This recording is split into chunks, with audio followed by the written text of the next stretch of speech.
தமிழகத்தின் நிர்வாகிகளின் முதல் லிஸ்ட் தற்பொழுது வெளிவந்துள்ளது. இதை தேசிய தலைவர் நட்டா வெளியிட்டுள்ளார்.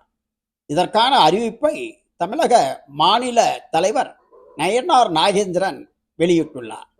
இந்த அறிவிப்பின்படி நடிகை குஷ்புக்கு பொறுப்புகள் வழங்கப்பட்டுள்ளது. அதேபோல் எக்ஸ் எம்பி டாக்டர் சசிகலா புஷ்பாவுக்கும் முன்னாள் மேயர் பி காத்தியாயினிக்கும் பொறுப்புகள் வழங்கப்பட்டுள்ளன. அதாவது நடிகை குஷ்புக்கு மாநில துணைத் தலைவர் பொறுப்பு தென்சென்னைக்கு வழங்கப்பட்டுள்ளது.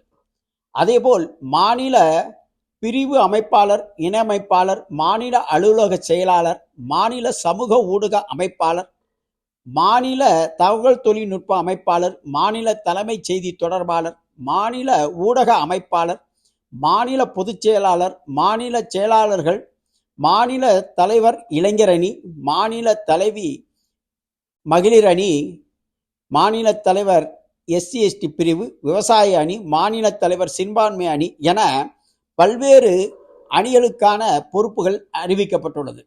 இதில் பொருளாளர், இணை பொருளாளர் என்றும் அறிவிக்கப்பட்ட நிலையில் கிட்டத்தட்ட 51 பேர் அடங்கிய பட்டியல் வெளியிட்ட நிலையில் தென்சென்னை மாநில துணைத் தலைவர் பதவிக்கு நடிகை குஷ்பு நியமிக்கப்பட்டுள்ளார். அதேபோல் தூத்துக்குடி தெற்கு பகுதிக்கு முன்னாள் எம்பி டாக்டர் சசிகலா புஷ்பாவும், வேலூர் பகுதிக்கு மாநில பொதுச் செயலாளராக எக்ஸ் மேயர் பி கார்த்தியாயினியும் நியமிக்கப்பட்டுள்ளார். இதனால் குஷ்புக்கு பாஜகவில் பதவி பொறுப்பு வழங்கப்பட்டுள்ளது.